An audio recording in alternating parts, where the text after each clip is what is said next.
ರಾಜ್ಯ ಬಿಜೆಪಿಯಲ್ಲಿ ಟಿಕೆಟ್ ಹಂಗಾಮ ಜೋರಾಗ್ತಾ ಇದೆ. ಈ ಬೆನ್ನಲ್ಲೇ ಸೀಟು ಹಂಚಿಕೆಯ ವಿಚಾರಕ್ಕೆ ಮಾಜಿ ಸಿಎಂ ಎಚ್.ಡಿ. ಕುಮಾರಸ್ವಾಮಿ ಅವರು ಮಹತ್ವದ ಹೇಳಿಕೆಯನ್ನು ಕೊಟ್ಟಿದ್ದಾರೆ. ಬಿಜೆಪಿ ಜೆಡಿಎಸ್ ಮಧ್ಯೆ ಕ್ಷೇತ್ರದ ಹಂಚಿಕೆ ಫೈನಲ್ ಆಯ್ತಾ? ಹಾಸನ, ಮಂಡ್ಯ, ಕೋಲಾರದಲ್ಲಿ ನಾವು ನಿಂತೇ ನಿಲ್ತೇವೆ. ಇನ್ನೂ 2-3 ಕ್ಷೇತ್ರವನ್ನ ಕೇಳಿದ್ರೆ ಬಿಜೆಪಿಗರು ಕೊಡೋರು. ಹಾಸನದ ಜೆಡಿಎಸ್ ಸಭೆಯಲ್ಲಿ ಎಚ್.ಡಿ.ಕೆ ಮಹತ್ವದ ಹೇಳಿಕೆಯನ್ನು ಕೊಟ್ಟಿದ್ದಾರೆ. ಈ ಚುನಾವಣೆ ನಮ್ಮ ಪಕ್ಷಕ್ಕೆ ಸತ್ವ ಪರೀಕ್ಷೆ, ಅಗ್ನಿ ಪರೀಕ್ಷೆ. ನಾನು ಅಷ್ಟು ಬೇಗ ಸಾಯಲ್ಲ, ದೇವರು ಶಕ್ತಿಯನ್ನ ಕೊಡ್ತಾನೆ. ಇನ್ನೊಂದು ವಾರದಲ್ಲಿ ಆಸ್ಪತ್ರೆಗೆ ಚಿಕಿತ್ಸೆಗೆ ಸೇರಬೇಕು ಅಂತ ಹೇಳಿ ಎಚ್.ಡಿ. ಕುಮಾರಸ್ವಾಮಿ ಅವರು ಭಾವುಕ ಮಾತನಾಡಿದ್ದಾರೆ. ಹಾಸನದಲ್ಲಿ ಒಂದು ಕಡೆ ಕಾಂಗ್ರೆಸ್ ಅನ್ನ ಸೋಲಿಸೋದಕ್ಕೆ ಬಿಜೆಪಿ ಮತ್ತು ಜೆಡಿಎಸ್ ನಡುವೆ ಮಹಾಮೈತ್ರಿ ಆಗಿದೆ. ಸೀಟು ಹಂಚಿಕೆಯ ವಿಚಾರದಲ್ಲಿ ದೆಹಲಿ ಅಂಗಳದಲ್ಲಿ ದೊಡ್ಡ ಮಟ್ಟದ ಸಭೆಗಳು ಆಗ್ತಾ ಇದೆ. ಈ ಬೆನ್ನಲ್ಲೇ ಎಚ್.ಡಿ. ಕುಮಾರಸ್ವಾಮಿ ಅವರು ಸೀಟು ಹಂಚಿಕೆಯ ಬಗ್ಗೆ, ಕ್ಷೇತ್ರ ಹಂಚಿಕೆಯ ಬಗ್ಗೆ ಮಹತ್ವದ ಹೇಳಿಕೆಯನ್ನು ಕೊಟ್ಟಿದ್ದಾರೆ.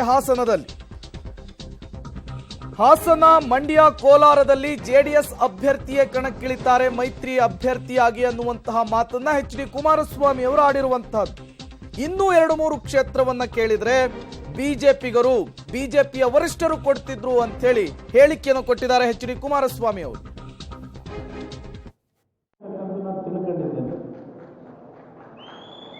ಈ ಜಿಲ್ಲೆಯ ಅಭಿವೃದ್ಧಿಗೆ ಹಗಲು ರಾತ್ರಿ ಅವರಿಗೆ ಸರ್ಕಾರದಲ್ಲಿ ಇಲ್ಲದೆ ಹೋಗಿ ಕೈ ಕಾಯಿ ಯಾವ ರೀತಿ ಕೆಲಸ ಮಾಡಿಸಿದ್ದಾರೆ ಅನ್ನೋದು ಗೊತ್ತು ನನಗೆ.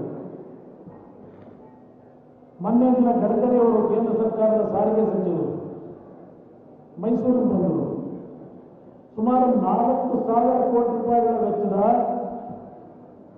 ಕೇಂದ್ರ ಸರ್ಕಾರದಿಂದ ಕರ್ನಾಟಕ ರಾಜ್ಯದ ರಸ್ತೆಗಳ ಒಂದು ಮೂಲಭೂತ ಸೌಕರ್ಯಗಳಿಗೆ 4,000 ಕೋಟಿ ರೂಪಾಯಿ ವೆಚ್ಚದ ಕಾಮಗಾರಿಗೆ ಚಾಲನೆ ಕೊಟ್ಟಿದ್ದಾರೆ ಮೈಸೂರಿನಲ್ಲಿ. ಬಹುಶಃ ರೇವಣ್ಣ ಅವರು ಸ್ವರೂಪ ಎಲ್ಲ ಹೋಗಿದ್ರು ಅಂತ ಕಾಣಿಸ್ತದೆ. ನಿಮ್ಮ ಹಾಸನ ಬೇಲೂರಿನ ರಸ್ತೆ